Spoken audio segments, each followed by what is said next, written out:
DW Africa Link. A significant development has unfolded in the troubled east of the Democratic Republic of Congo.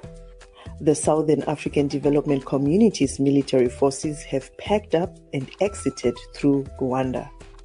This momentous move raises crucial questions about regional security, cooperation, and the future of peace efforts in the area.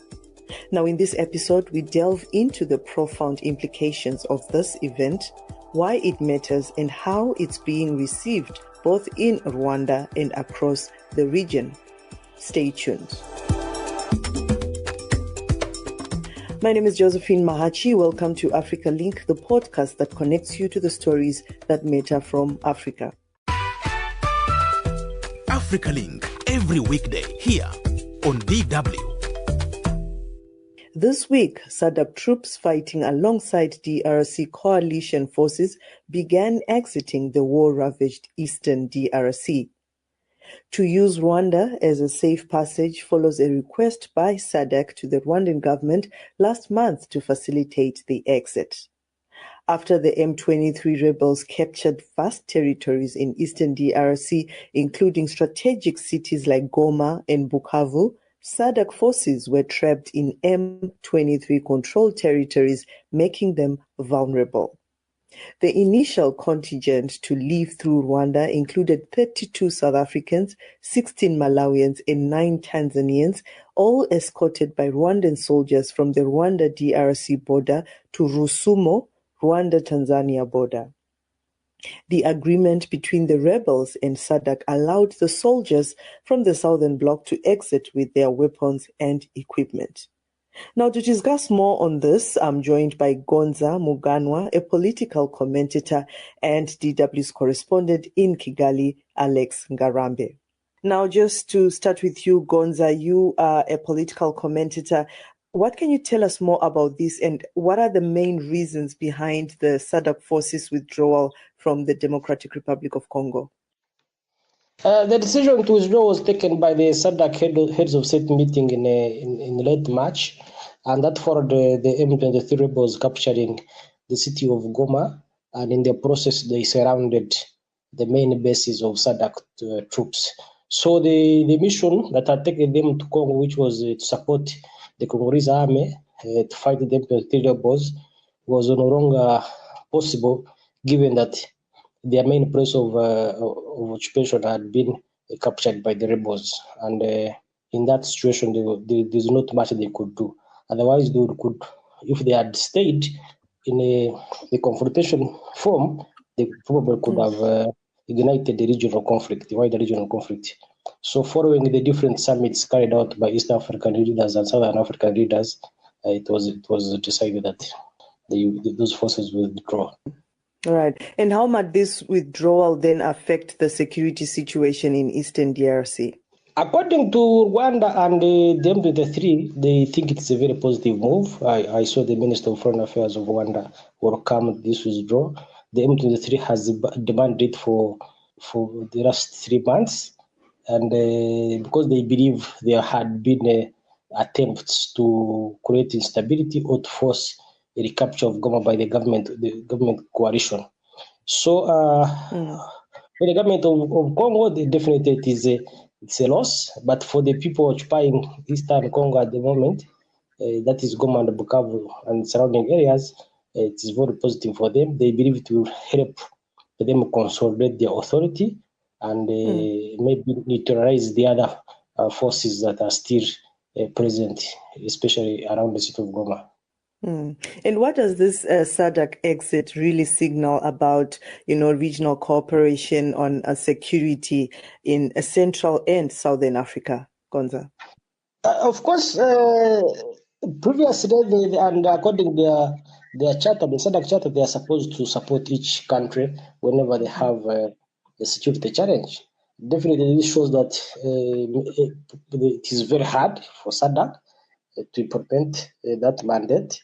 But also you have to understand that their deployment was seen as a very hostile by Rwanda.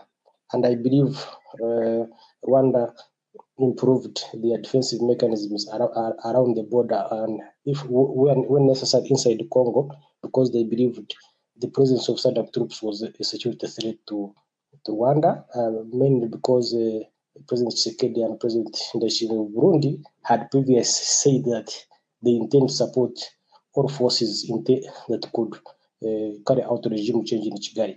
And given that the SADC troops were fighting alongside Burundian troops and Congolese government troops and other militia, including the FDL, whose intention is to remove President Kagame from power, that means the whole coalition was seen as a threat.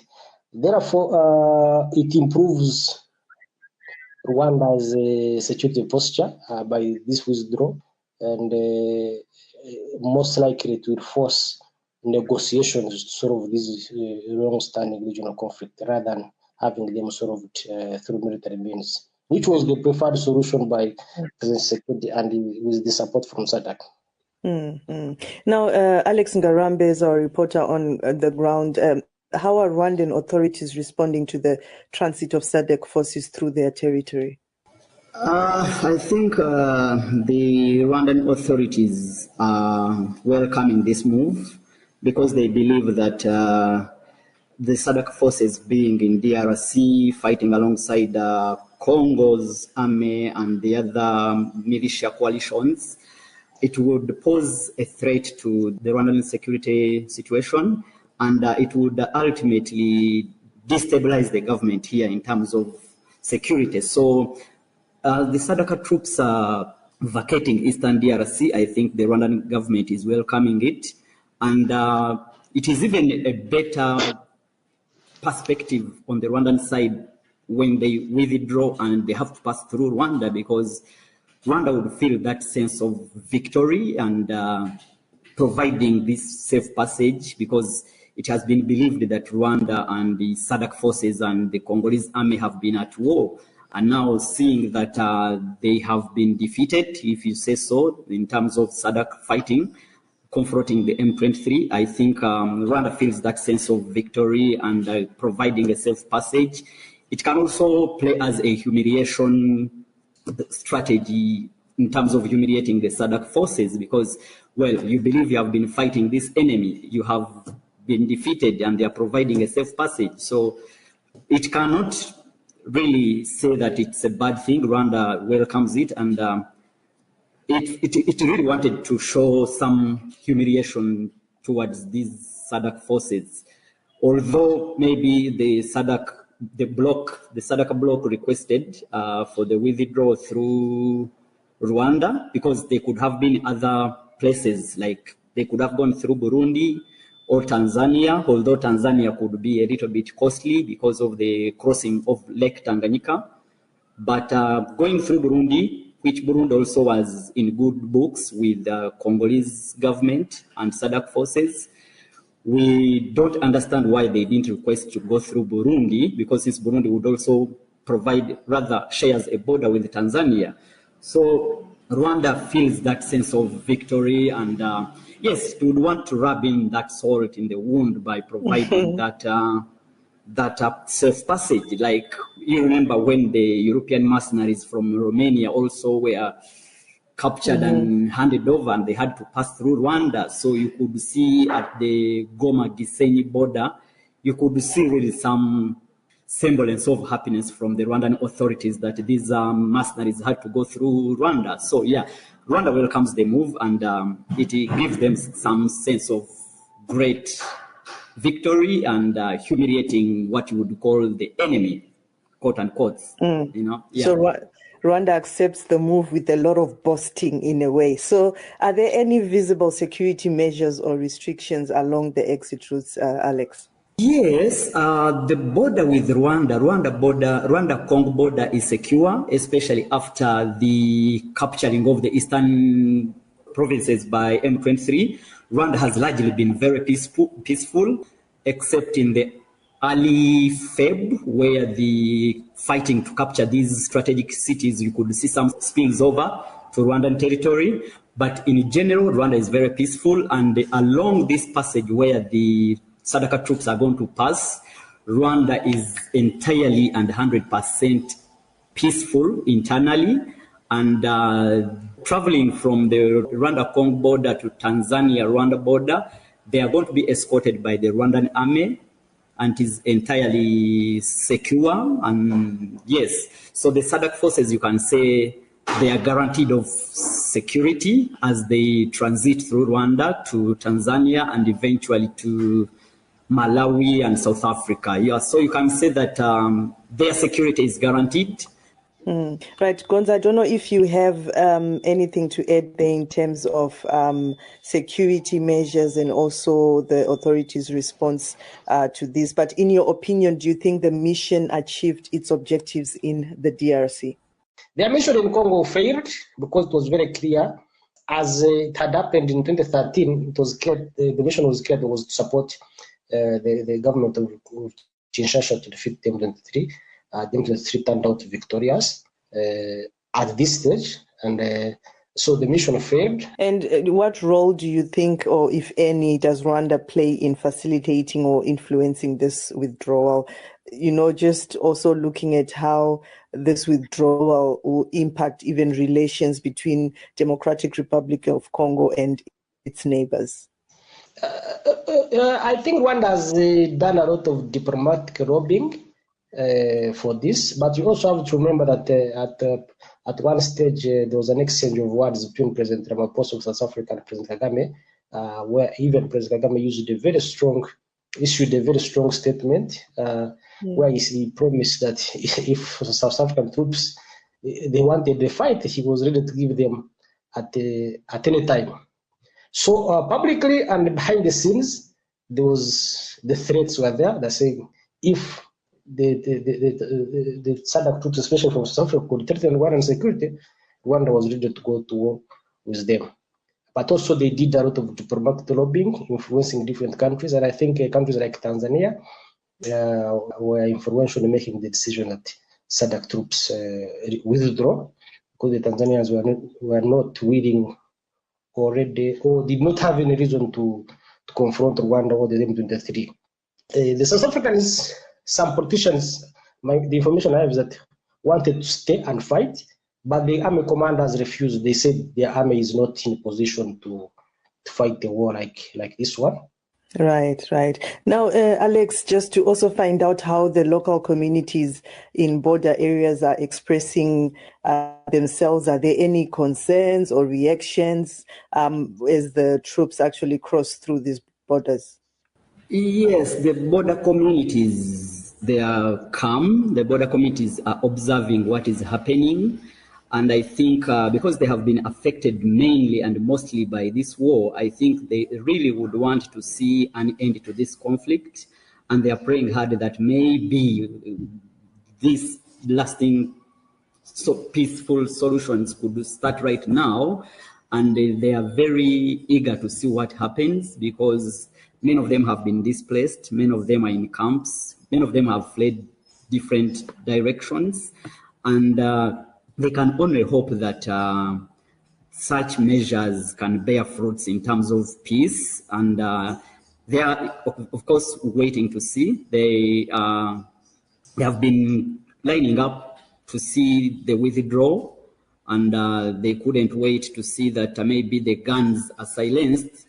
And now that the fighting forces between the two warring factions have started engaging negotiating tables, they are waiting and eagerly waiting to see what happens. Yes, because they believe that the eastern DRC has been ravaged mainly by foreign forces, including even the MONUSCO, because they accuse MONUSCO of being, MONUSCO, that is the UN peacekeeping mission in eastern DRC. They accuse it of being in the area for 30 years, and really they have not provided any lasting solutions in terms of peace. So, and they have also been blaming foreign soldiers. They blame Rwanda for being in Congo, that is on the other side of Congo, in eastern DRC. They blame all these militia groups, these SADC forces, because they don't see any solution, any tangible solution they provide. So maybe they are hoping that if they start withdrawing and all these foreign forces returned to their home countries, maybe they can pray that the government of Congo can find a middle ground and sit down with M23 and find a peaceful, lasting solution. Now, Gonza, could this withdrawal, though, also create a power vacuum for rebel groups in Eastern DRC? What do you think this withdrawal will really mean? Or, I'm just wondering. No, I think the power centers have already been occupied by the M23 group.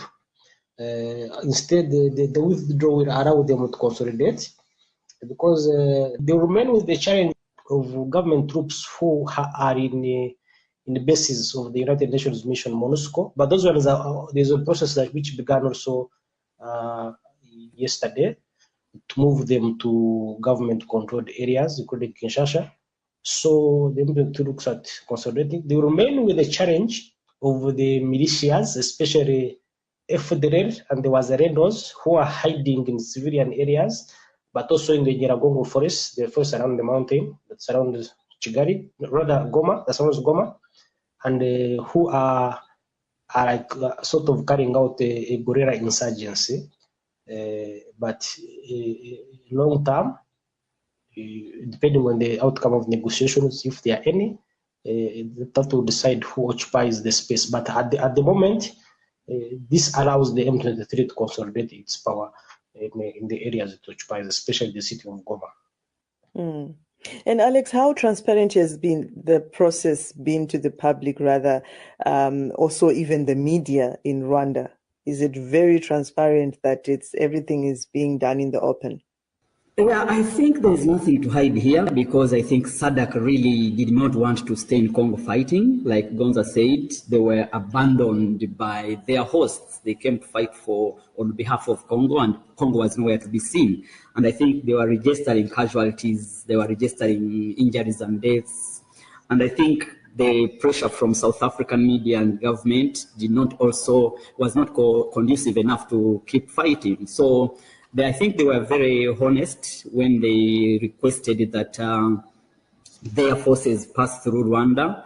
They were being honest, and I think Rwanda also wanted to show honest, because their presence in Congo makes Rwanda uncomfortable. So Rwanda also had to come on table with honesty, and they were genuine. And I think they didn't want really to leave no room for skepticism that maybe they were giving one card with one hand and taking the other with another hand. So I think they really wanted to facilitate openly and genuinely the withdrawal of SADC forces from Eastern DRC. So I think it has been an open, honest process. At least for now, we have not had any complaints from SADC as a result of their passage through Rwanda. So I think SADC putting that request on the Rwandan government was trying to be honest and trying to show them that our presence in Eastern DRC makes you uncomfortable. Please facilitate our withdrawal. We shall come with clean hands. Come with clean hands as well. I think that's what Rwanda has done.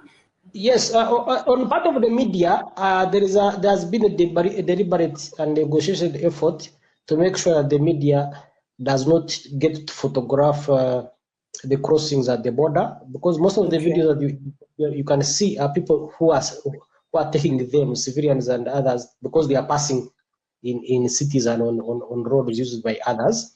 Unlike the mercenaries whose departure was dramatic and journalists were invited to film them being humiliated, this time it is deliberately made. The process is to ensure that kind of humiliation does not take place. The South people demanded it, and the government of Rwanda and the M23 have no intention of showing such a humiliation, because they are keen to have good relations, especially with Tanzania. Rwanda cannot afford to have bad relations with Tanzania. Almost 80% of Rwanda's exports and imports pass through the Dar es Salaam port. Yeah, that's the reason I actually asked this question, Gonza, because as much as it's open in the media and they're dramatizing and all right, but to see a proper clip or a picture like before, that's not there. We can't see anything, on internet or You whatever. So you that's why I can't wanted to find know it. the transparency. No, Yeah, you they are can't not find. allowing that. They are not allowing that.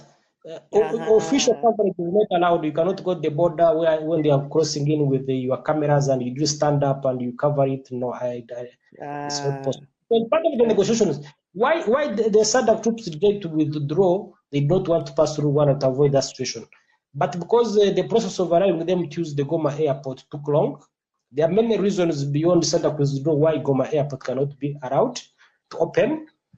I don't think it's about the mines and the disruption that one can be cleared very quickly. There are other strategic reasons why the airport cannot be opened now. So they could not wait forever, as the M23 was insisting they go. So Rwanda was the only choice because the other routes are very far, Passing through Burundi, you have to go. There are no roads actually from Goma up to Bujumbura. So they had to pass through Rwanda, but they had to reach an agreement that there is no drama. So all the videos we are seeing, it's just civilians who stand who are taking them. Even though they have to ambush the convoys and take their pictures. So Yeah. it's a process that was negotiated. Right. Now, as we wrap up our discussion, Gonza, what lessons should be learned from the SADC deployment and exit for future regional interventions? Yes, they should. Number one, they should understand the conflict they are intervening into before they move in. Because you remember, the SADC troops came to replace the East African forces. And the East African forces tried to be neutral. They forced the M23 to leave more than 80% of the territory they had captured. They stood in the middle. But President Tshisekedi was very insistent that the East African troops fight his wars. The moment they refused, he forced them out and invited the SADC, especially South Africans, who came to fight. But they underestimated the enemy they're going to face, especially the fact that the Rwandan government considered their deployment and the general coalition that had gathered around Goma as a threat to President Kagame's government. So in future deployments, they have to consider the interests of the powers, because I think Rwanda considers Eastern Congo, part of Eastern Congo especially, as its sphere of influence, the same way as Uganda considers the territories of Ituri and Beni and so on as its sphere of influence. So you can't intervene in somebody's sphere of influence without negotiating. Because if you remember, before Rwandan troops deployed in Mozambique, Rwanda carried out a diplomatic outreach to all countries neighboring Mozambique to explain exactly why they were deploying. So it is very important for any deployment to consult and make sure that you are not interfering in the interests of other powers in the area. Also, there should be better coordination between the East African community and SADC, because where their zones cross each other. But also the UN Security Council has to also consider, whenever they approve a mission, they have to get more information and consider the factors at play on the ground. You know, the Security Council approved the SADC deployment, but then they couldn't enforce the resolutions that they passed. So it matters for wider consultations. And most of these conflicts require political reform and negotiations more than military solutions. The Eastern Congo crisis has been going on for 30 years, but no one has genuinely implemented what is agreed upon on the negotiating table. Gonza Muganwa, a political commentator and DW's correspondent in Kigali, Alex Ngarambe, many thanks for joining us. That's it for this edition of Africa Link. Remember, you are not just a listener, but a crucial part of our community, and your engagement can shape the direction of our discussions. We value your insights and encourage you to share your thoughts with us. You can find all of the Africa Link podcast episodes on Spotify and Apple or wherever you listen to your podcasts from. This episode was co-produced and edited by Isaac Mugabi. My name is Josey Mahachi. Thanks for listening. Until the next one, it's bye for now. DW News. Here are today's top news stories and why they matter. A London court is set to sentence United Nations Criminal Tribunal Judge Lydia Mugambe, who was convicted in March for modern-day slavery. Mugambe, who doubles as a High Court judge in Uganda, was found guilty of taking advantage of her status and tricking a young woman to come to the UK to work as her maid and provide free childcare. Why does all this matter? Justice Mugambe is not just any UN judge. She is a criminal tribunal judge who presides over trials of individuals accused of crimes against humanity, including international crimes, with the goal of holding them accountable and ensuring justice for victims. The 50-year-old has been a judge at the UN since May 2023, with her current term due to expire in June 2026. Here is DW's Alex Ngarambe on the story. Mugambe is found guilty of conspiring to facilitate the commission of a breach of UK immigration law, facilitating travel with a view to exploiting, forcing someone to work, and a conspiracy to intimidate a witness after trial. She has, however, denied these 4 charges. Moving on now, state governors in Nigeria's northeast region have urged the security forces to adopt new combat strategies to ward off jihadists in the region. It comes amid increasing attacks, which have left more than 100 people dead in the past month. The governors who met for the 11th Northeast Governors Forum say they are alarmed by the increase